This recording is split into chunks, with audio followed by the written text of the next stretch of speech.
Hi, everyone, and welcome. Today, we're going to dive into a topic that, let's be honest, can feel pretty chaotic: data modeling. But don't worry, our goal here is to take all that confusion and turn it into crystal clear clarity. Ready? Let's jump in. You know the feeling, right? We have all been there. You're staring at a dashboard, looking at a number that's supposed to drive a huge decision, but there's that little voice in the back of your head asking, wait, can I actually trust this? Bad data leads to bad decisions. It's as simple as that. And that's exactly the problem we're here to solve. So, what's the solution? It's something called a data model. And honestly, the best way to think about it is like a blueprint for a house. You would never, ever start building a house without a detailed plan, right? It would be chaos. The same exact thing goes for your data. A data model is what brings structure and order to all that messy information. Okay, so let's get official for a second. Data modeling is the process of creating that visual blueprint. It maps out exactly what data you're collecting, how all the different pieces of that data are connected to each other, and where it's all going to be stored. It really is the architect's master plan for your entire data house. And just like building an actual house, this process happens in stages. You start with the conceptual model.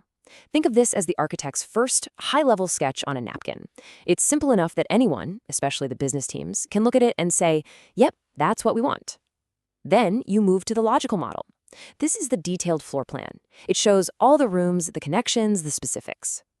And finally, you have the physical model. This is the nitty-gritty construction guide, the actual code that tells the database exactly how to build itself, brick by brick.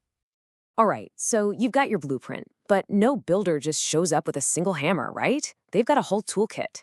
A data modeler is exactly the same, and the key is knowing you need different tools for different parts of the job, from those initial sketches all the way to the heavy-duty construction in the cloud. And this chart really lays it all out. On one end of the spectrum, you've got tools like Lucidchart. They're amazing for those early-stage conceptual drawings, getting the big ideas down on paper. But you're not going to build the actual house with it. On the other end, you have the heavy machinery, like dbt, which is fantastic for transforming data once it's inside a cloud warehouse, or AWS Glue Catalog for managing all your data's information. These are the power tools designed for building the real thing. So you have your plan, you have your tools. But before you start building, you absolutely have to know the rules. Think of these as your building codes. And these aren't just suggestions or nice-to-haves. These are the non-negotiable principles that make sure your data structure is strong, safe, and isn't going to fall down in a few years. Let's just touch on a couple of really crucial ones. A big one is using surrogate keys. Basically, instead of identifying a customer by their email address, which can change, you give them a unique, permanent ID number that never changes. It's a game changer for data integrity. Another one, always include a time dimension. If you don't have timestamps, you have no way to track history or spot trends over time. You're just flying blind. These codes are what make a model truly solid. And here's a super simple but powerful rule in action. Just look at this. Naming conventions. Dim customer tells anyone who looks at it, hey, I'm a dimension table for customers. Clear, right? Cust123 tells you absolutely nothing. It's the difference between labeling doors in your house, kitchen, and bedroom versus just room 1 and room 2. One makes sense to everyone, the other is a confusing mess. Of course, even with the best plans and intentions, things can go wrong. So let's talk about some of the most common structural flaws you need to avoid. Think of these as the traps that can put a huge crack right in the foundation of your data house.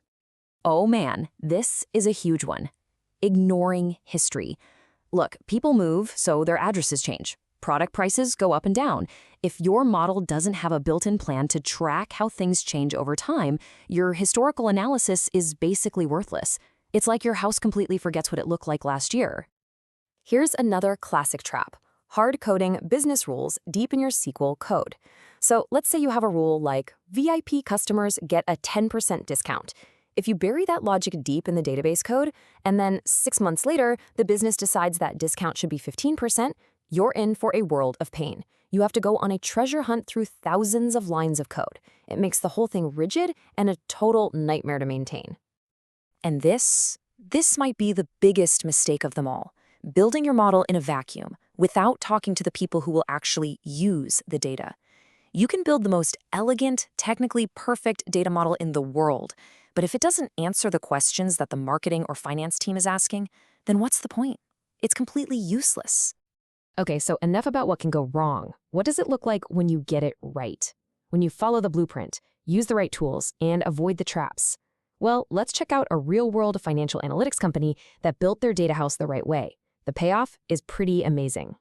So they put in the work. They built a proper data model using modern tools like dbt to handle their data transformations inside of a cloud platform called Snowflake. And the results? Get this, a 35% increase in the speed of all their reports and analytics. That is a massive, tangible win that the business feels every single day. And the benefits didn't just stop at speed. Because their data was now so reliable and well-structured, they also saw huge improvements in other areas. They had better regulatory compliance, which is critical in finance. They could generate more accurate credit scores for their loans, and they could segment their customers way more effectively for marketing. See, a solid foundation supports the entire structure. Now, the world of data never sits still. The architectural blueprints that were standard 10 years ago are already being updated with new styles that are more flexible, more powerful, and built for this modern era of cloud computing and AI. And we are seeing some really exciting new blueprints emerge. You've got data mesh, which is kind of like instead of having one central architect for the whole company, you empower each department to be the architect of their own data. There's the lakehouse, which tries to give you the best of both worlds, the raw storage power of a data lake with the clean structure of a data warehouse. We're even starting to use AI as a co-pilot to help us design and build these models better and faster. The architect's office is getting a serious upgrade. So we end on this simple but crucial question for you to think about. When you look at your own organization, is your data model an asset that's driving you forward, or is it a liability that's holding you back? A great model brings clarity and fuels growth. A bad one just creates confusion and costly mistakes. The choice of which one you build, well, that's up to you.